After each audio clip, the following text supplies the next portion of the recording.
Y ahora sí vamos con sus preguntas. Han llegado muchos comentarios, muchas preguntas para nuestra invitada esta tarde, Indira Urbaneja, analista político, CDR Unificados, y vamos de inmediato, Indira, a leerlas porque hay muchas y el tiempo es corto. Vamos con Douglas Casar. La oposición ha hecho lo que ha podido, pero ha sucedido que el gobierno ha jugado sucio, sin reglas, y contra eso no hay oposición que valga. ¿Qué opina la invitada? No, yo creo que aquí ninguna de las dos partes siempre han tenido una carta bajo la manga. Yo creo que aquí ha faltado sinceridad y honestidad desde los dos puntos de vista, porque si nos vamos para lo que se estaba negociando en República Dominicana en el 2017, el gobierno dice que quien jugó chueco fue la oposición. Entonces, ya hoy día... Es lo que hablábamos, acusaciones de lado y lado y nadie que asuma la responsabilidad. Ya eso no nos lleva a ningún lado. Vamos con Ramón Ramos, el líder, desde el estado Apure, le saludamos. Maduro dijo, aquí, listos para elevar de manera progresiva y acelerada la producción petrolera. ¿Es esto posible en el corto plazo? Porque entendemos que también hay que reactivar la producción de nuestros campos petroleros. Bueno, eso no es encender la cocina y está hecho el café. Entonces, lleva un proceso técnico, incluso de ingeniería, pero lo importante es que se arranque la rueda, lo que hablábamos ahorita. Bueno, siguen más preguntas. Aquí el señor Ramón Ramos hizo muchas, pero vamos a seguir. Roletero Candela, me quedo sin argumentos ante estas bellezas. Bueno, saludos. José Vázquez nos dice, ok, nos olvidamos de todo lo ocurrido. El chavismo no hizo nada. La entrevistada no dice nada de los presos políticos y las inhabilitaciones, lo que estábamos conversando, el tema de presos políticos. Mira, en esa mesa yo sentaría, ¿sabes quién falta en la mesa de diálogo? Si me dan ahorita una varita mágica, yo sentaría representante de los presos políticos, porque creo que la propia oposición se ha olvidado de los presos políticos, porque además vamos a hacer un inciso aquí rapidísimo, aquí hay muchas organizaciones y muchas personas que viven de las estadísticas y de los números, y para quienes los presos políticos se han convertido en un numerito.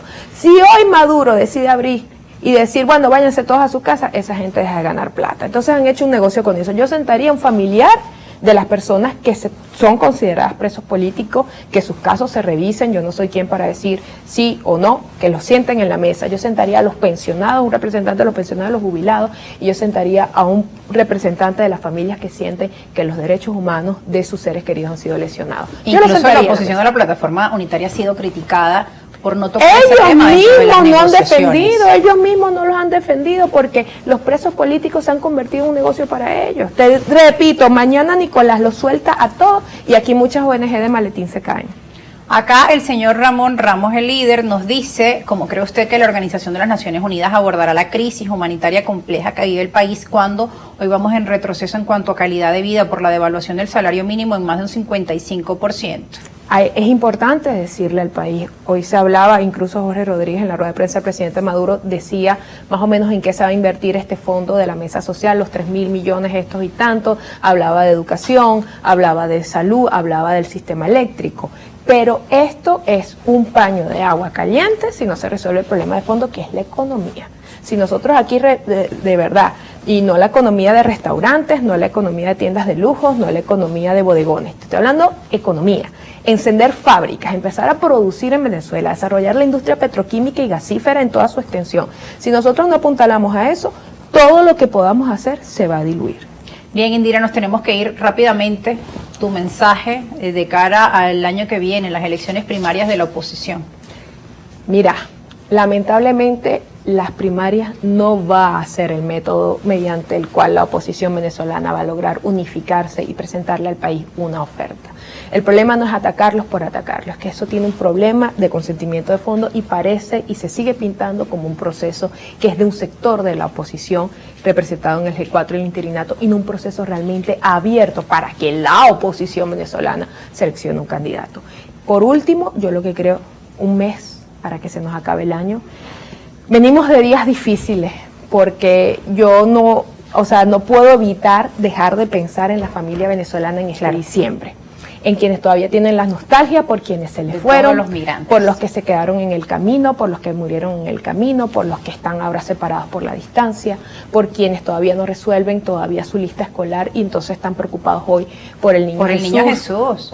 Y quienes nos ven de otras latitudes quizás no entienden lo importante que es para el venezolano la Navidad. Garantizarle al niño su estreno de 24 y 25. Yo crecí teniendo nuestras el estreno. Tradiciones y costumbres, estar en familia todos en la mesa. Y la yaca, entonces, la nostalgia vuelve cada Navidad. Lo único que yo le puedo pedir al niño Jesús este año es que la próxima Navidad sea una Navidad mucho mejor, porque yo creo que ya es hora y lo merecemos. Y esto no depende nada más del gobierno, esto depende de que la oposición también se ponga a la altura.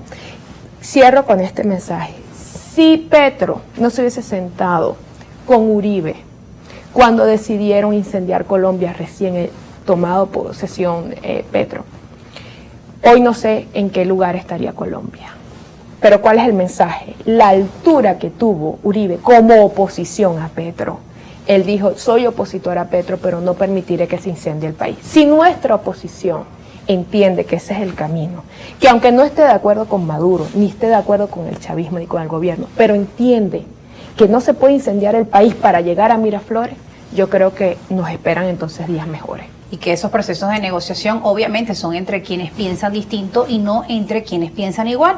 Y justamente ese siempre es el llamado de este programa, la invitación a escucharnos con respeto, con tolerancia, sobre todo para encontrar esos puntos de encuentro que permitan encontrar soluciones y propuestas, siempre desde el punto de vista propositivo. Gracias, Indira Urbaneja, por acompañarnos esta tarde en Argumentos. A ti. Y gracias a nuestra